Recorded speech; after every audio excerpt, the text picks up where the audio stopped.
J'ai plus de 450 000 $ d'expérience comme freelance sur le web.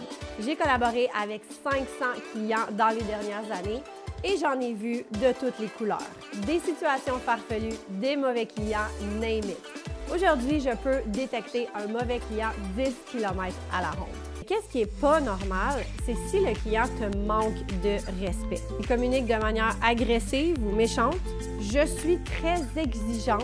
Je m'attends à un travail de la plus haute qualité. Ça s'est quand même mal fini avec ce client-là. Son designer graphique m'a littéralement humiliée. Via mes formations, je fais partie d'une communauté privée de 1000 freelances qui débutent et qui ont plein d'histoires de clients drôles, parfois moins drôles. Avant de commencer, je voulais dire que sache que la majorité des clients que j'ai eus ont été des bons clients. Seulement une minorité m'ont causé des problèmes, mais si j'avais su comment les cibler avant, j'aurais évité clairement des pertes de temps, d'argent et d'efforts. Puis ça, c'est toujours une bonne chose. Aujourd'hui, j'ai rassemblé les mauvais clients en 5 types que je te présente aujourd'hui. Pour chacun, je vais te présenter les signes à détecter, les red flags, les situations farfelues qui me sont arrivées et aussi comment les éviter. Ça va t'aider à pouvoir filtrer plus rapidement les mauvais clients et ainsi t'éviter d'être pris dans des relations toxiques. Le premier client à éviter, c'est le client qui doute de toi. Comment détecter ce client? Donc, les red flags sont d'abord, il te répète qu'il n'a pas de budget. Ensuite, il va négocier tes tarifs à la baisse. C'est toujours trop cher pour lui. Ensuite, il ne te démontre pas de satisfaction dans ton travail. Pour lui, c'est comme une chose comme une autre ton travail, malgré que toi, tu pédales comme une malade pour répondre à ses attentes. Et finalement, il te paye en retard. Donc, il va peut-être avoir une excuse, souvent des excuses pour ne pas payer ta facture à temps. Une anecdote qui m'est arrivée avec ce genre de client. Donc, je me rappelle, un client est venu vers moi pour que je fasse la rédaction complète de son site web. Et je lui ai fait une soumission, je lui ai envoyé mon devis. Et là, en réponse à mon devis, il m'a appelé et il m'a laissé un message vocal sur mon téléphone. Dans son message, il disait quelque chose comme « Ouais, j'ai vu ta soumission, je trouve ça cher.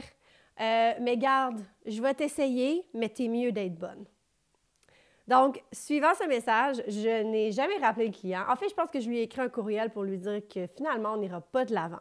Pourquoi? Le fait qu'il me dit « je vais t'essayer, mais t'es mieux d'être bonne », ça veut dire qu'il doutait de moi. Ça veut dire qu'il ne pensait pas que ça valait le prix que je demandais, que mon travail avait assez de valeur. Comment éviter ce client? Donc, à savoir, c'est normal de devoir vendre ses compétences et sa valeur comme freelance sur le web. C'est normal d'avoir à faire un peu de persuasion pour démontrer ce que tu peux apporter au client. Mais qu'est-ce qui n'est pas normal, c'est si le client te manque de respect.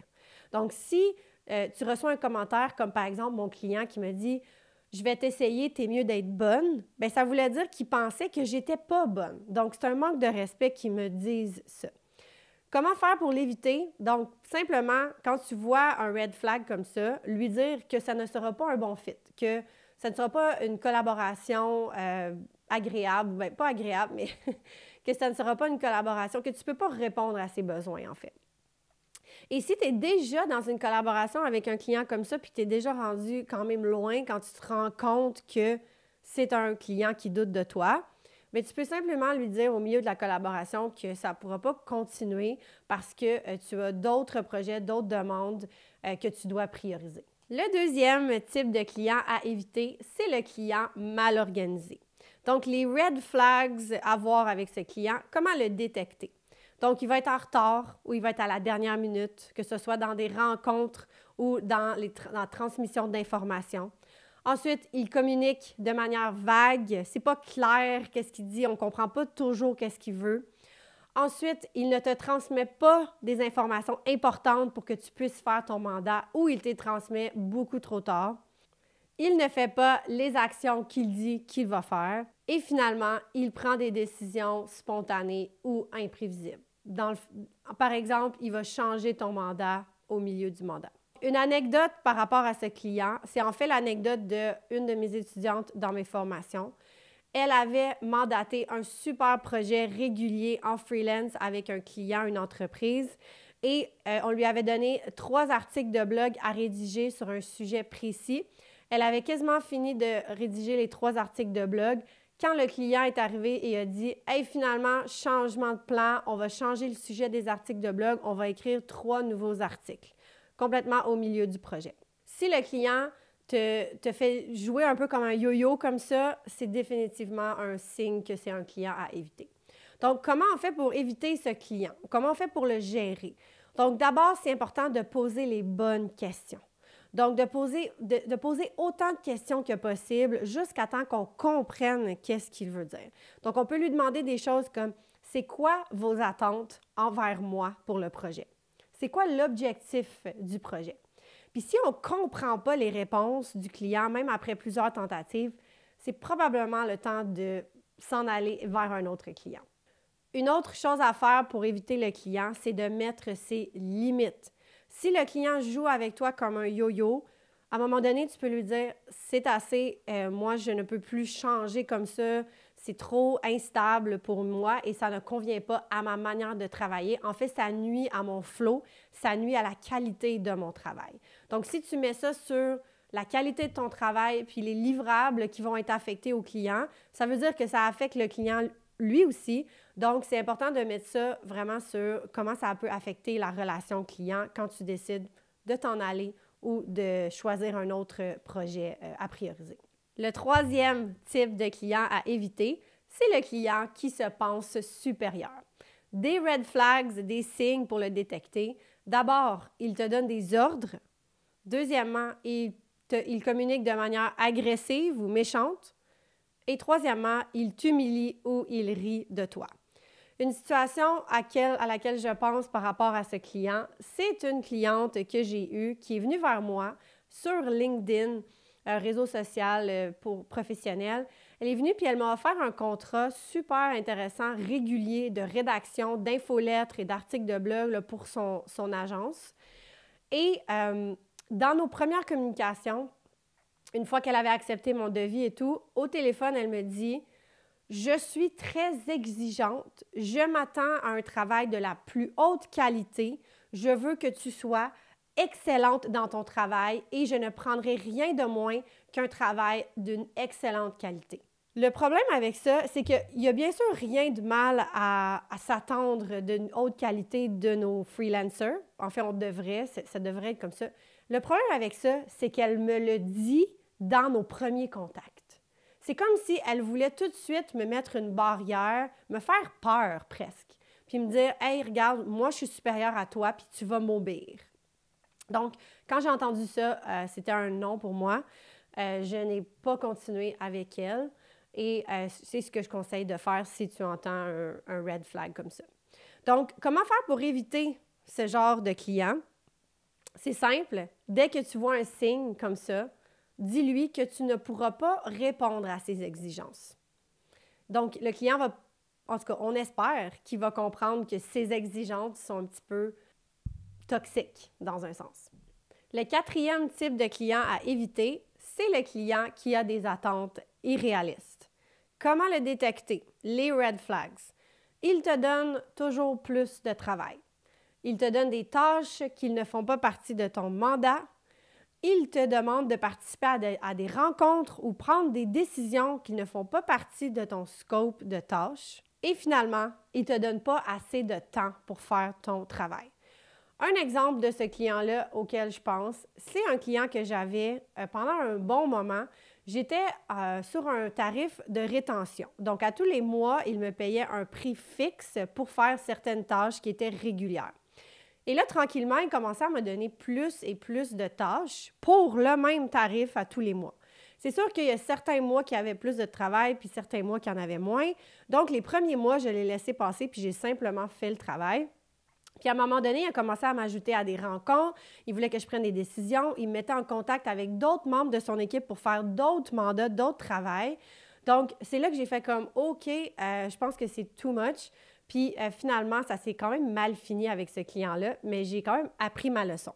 Puis la leçon, c'est que il faut que tu sois capable d'évaluer ce que tu es capable de faire, ce que tu ne peux pas faire, puis il faut que tu mettes tes limites. C'est sûr que c'est difficile de faire ça quand tu débutes puis que tu n'as jamais fait de mandat encore, mais il faut nécessairement que tu passes un peu par une étape de essai-erreur jusqu'à temps que tu connaisses tes limites. Comment éviter ce client?